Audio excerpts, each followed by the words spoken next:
রাতের গল্প বাংলায় আজকের গল্প তিন বোকার গল্প। এক দেশে এক চাষি আর তার বউ ছিল। তাদের ছিল একটি মেয়ে। মেয়েটির বিয়ের কথা হচ্ছিল। যার সঙ্গে বিয়ের কথা হচ্ছিল সে প্রায়ই তাদের বাড়ি আসতো। একদিন সন্ধ্যেই ছেলেটি বাড়ি এসেছে। তাকে রান্না করে খাওয়ানোর জন্য মেয়েটি গেল রান্নাঘরে। হঠাৎ ওপরের দিকে চোখ পড়ল মেয়েটির।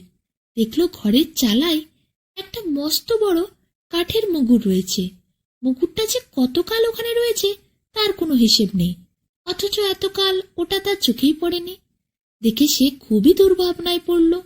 সে ভাবল, তাদের বিয়ে হয় যদি, আর বিয়ের পর যদি সন্তান হয়, সেই সন্তান বড় হলে যদি এখানে আসে, আর সেই সময় যদি তার মাথায় ওই মুকুটটা পড়ে যায়, তাহলে তো নির্ঘাত সে মারা যাবে। কি সাংঘাতিক ব্যাপার না সেটা! এই ভেবে রান্নাঘরে পাত্র টাত্র সব ফেলে রেখে সে কাঁদতে বসল। এদিকে এত দেরি হচ্ছে দেখে ভাবনা হলো মেয়েটির মায়ের। তখন তার মা গেল ব্যাপারটা দেখতে। গিয়ে দেখে মেয়ে তো বসে বসে কাঁদছে। সে মেয়েকে জিজ্ঞাসা করে, কি হয়েছে রে মা, অমন করে কাঁদছিস কেন? মেয়েটি বলল, মা গো, দেখো কি ভয়ঙ্কর ওই মুগুরটা। ওই ছেলেটির সঙ্গে যদি আমার বিয়ে হয়, আর বিয়ের পর আমাদের সন্তান হয়, আর সেই সন্তান যদি বড় হয়ে এখানে আসে, আর সেই সময় যদি মুকুটটা তার মাথায় পড়ে যায়, তার যদি মৃত্যু হয়, কি সাংঘাতিক ব্যাপারই না হবে সেটা।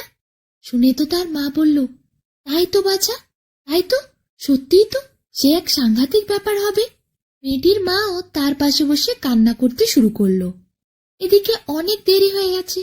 মেয়েটির বাবা ভাবল, রান্নাঘরে গিয়ে একবার ব্যাপারটা দেখতে হবে। কি হলো মা মেয়ে দুজনের? তার বাবা গিয়ে দেখে দুজনেই বসে বসে কাঁদছে। তার বাবা যখন জিজ্ঞাসা করে, কি হলো, অমন করে তোমরা কাঁদছো কেন? মেয়েটির মা বলে, ওগো ওগো, দেখো কি ভয়ঙ্কর ওই মুগুরটা। যদি আমার মেয়ের বিয়ে হয়, আর বিয়ের পর যদি সন্তান হয়, আর সেই সন্তান যদি বড় হয়ে এখানে আসে, তখন যদি সেই সময় মুকুটটা তার মাথায় পড়ে, তার তো মৃত্যু হবে। কি সাংঘাতিক ব্যাপার হবে সেটা। মেয়েটির বাবা এই কথা শোনার পর বলে, ওগো, সত্যিই তো, তাই তো, ঠিকই বলেছ, সত্যিই তো, সত্যিই তো, সে এক সাংঘাতিক ব্যাপার হবে। এই বলে সেও পাশে বসে কান্না শুরু করে। ওদিকে ছেলেটি অনেকক্ষণ অপেক্ষা করে থাকে খাবারের জন্য, কিন্তু সে দেখে সবাই রান্নাঘরে গেল, কিন্তু কেউ তো আর আসছে না। এরপর সে ঠিক করলো সে নিজেই যাবে রান্নাঘরে ব্যাপারটা দেখতে। গিয়ে দেখে সারা ঘরে জিনিসপত্রে ছড়াছড়ি। রান্না তো হয়নি, সব বাসন কোসন ফেলে ছুঁড়ে তিনজনে বসে কান্নাকাটি করছে। সে জিজ্ঞাসা করলো, কি হয়েছে, এত কান্নাকাটি কিসের? শুনে তো বাড়ির কর্তা মানে মেয়েটির বাবা বলল, দেখো কি ভয়ঙ্কর ওই মুগুরটা। তোমাদের যদি বিয়ে হয়, আর বিয়ের পর যদি সন্তান হয়, আর সেই সন্তান যদি বড় হয়ে এখানে আসে, আর সেই সময় যদি মুকুটটা তার মাথায় পড়ে, তাহলে তো তার মৃত্যু হবে। কি সাংঘাতিক ব্যাপার হবে না সেটা। ছেলেটি তিনজনকে কাঁদতে দেখে তো অবাক। ছেলেটি এইসব কথা শুনে ভীষণ হাসি পায়। সে হাসতে হাসতে এক টানে মুকুটটাকে ওখান থেকে নামিয়ে দেয়। তারপর মেয়েটিকে বলে, অনেক দেশ ঘুরেছি আমি, অনেক মানুষ দেখেছি, কিন্তু এমন বোকা মানুষ আমি কোথাও দেখিনি। এখন আমি আবার ভ্রমণে বেরোচ্ছি। যদি তোমাদের তিনজনের থেকেও বেশি বোকা লোক খুঁজে পাই, তবেই ফিরে এসে তোমায় বিয়ে করব। এই বলে সে ওদের কাছ থেকে বিদায় নিয়ে চলে যায়। ছেলেটিকে চলে যেতে দেখে তিনজন আরো বেশি করে কাঁদতে শুরু করে। এরপর ছেলেটি ভ্রমণে বেরিয়ে অনেক দেশ ঘুরতে থাকে। অনেক দেশ ঘুরতে ঘুরতে সে শেষকালে এমন একটা দেশে পৌঁছায়, যেখানে সে দেখে এক বুড়ি কুঠিরের ওপরে গরুকে তোলার চেষ্টা করছে, কারণ কুঠিরের ছাদে একটুখানি ঘাস জন্মেছে।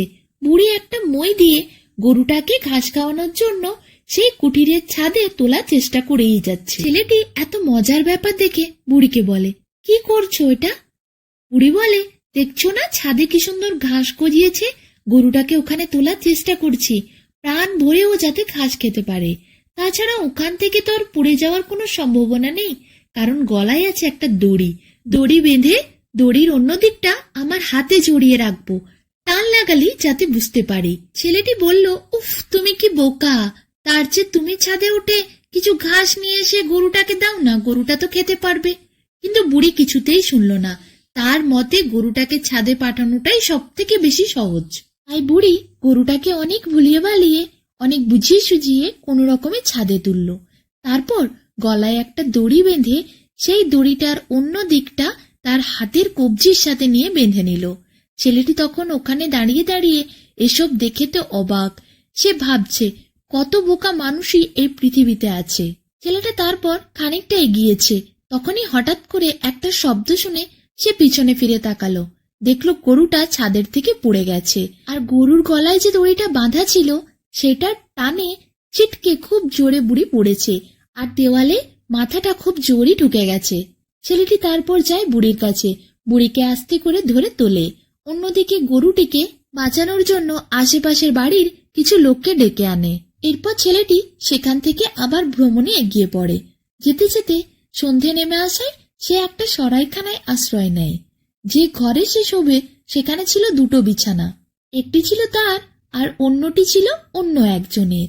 আরেকজন যে ছিল সেই লোকটি ছিল বেশ হাসি খুশি, তাদের দুজনের খুবই ভাব হয়ে গেছিল। সকালবেলা ঘুম ভাঙতেই ছেলেটি দেখল তার সঙ্গী আল্লায় রাখা প্যান্টটা হাতে না নিয়ে ঘরের অন্য প্রান্ত থেকে দৌড়ে এসে বারবার সেই প্যান্টের ভেতর লাফিয়ে ঢুকতে চেষ্টা করছে, কিন্তু কিছুতেই পারছে না। শেষ পর্যন্ত হতাশ হয়ে সে চেষ্টা ছেড়ে দিল। রুমাল বের করে বারবার ঘাম মুছতে শুরু করলো। বলল, হায় হায়, প্যান্টের মতো বেয়াড়া পোশাক আর আছে কি? সকালে ওটা পরতে আমাকে প্রায় 1 ঘন্টা কসরত করতে হয়, এই জন্যই তো আমি ঘেমে নিয়ে একসা হয়ে যাই। ছেলেটি এসব শোনার পর আর কি করবে? সে হাসবে না কাঁদবে সে খুঁজে পায় না। তারপরে সে হাসতে হাসতে গড়িয়ে পড়ল। তার দিকে তাকিয়ে সে বলল, প্যান্ট পরতে জানো না? এসো, আমি তোমায় প্যান্ট পরা শিখিয়ে দিচ্ছি। এরপর ছেলেটি ওই লোকটিকে প্যান্ট পরা শিখিয়ে দিল। তারপর লোকটি ছেলেটিকে অনেক ধন্যবাদ দিল। বলল, ও না দেখিয়ে দিলে কোনোদিনই শিখতে পারতো না সে প্যান্ট পরা। ছেলেটি ভাবল, এই তাহলে আর একটা মস্ত বড় বোকার সন্ধান মিলল। তারপরে ছেলেটি আস্তে আস্তে বেরিয়ে গেল আগের পথ ভ্রমণের জন্য। এরপর সে এসে পৌঁছলো একটা নতুন গ্রামে। তখন রাত নেমেছে। সেই গ্রামে ছিল একটা পুকুর। সেই পুকুরকে ঘিরে অনেক মানুষের ভিড়। তাদের কারো হাতে কাঁটা, কারো হাতে লগি, কারো হাতে বা জাল। সেগুলো তারা পুকুরের দিকে বাড়িয়ে দিচ্ছে। ব্যাপারটা কি হচ্ছে ছেলেটি তো কিছুই বুঝে উঠতে পারে না। সে কিছু মানুষকে জিজ্ঞাসা করতে তারা বলে, ব্যাপারটা খুবই সাংঘাতিক, চাঁদটা পুকুরের মধ্যে পড়ে গেছে, কিছুতেই তুলতে পারছে না কেউ। ছেলেটি তো এরপর হেসে হেসে ফেটে যেতে থাকে। ওদের বলে, আকাশের দিকে তাকিয়ে দেখো, ওই চাঁদটা ওখানেই আছে।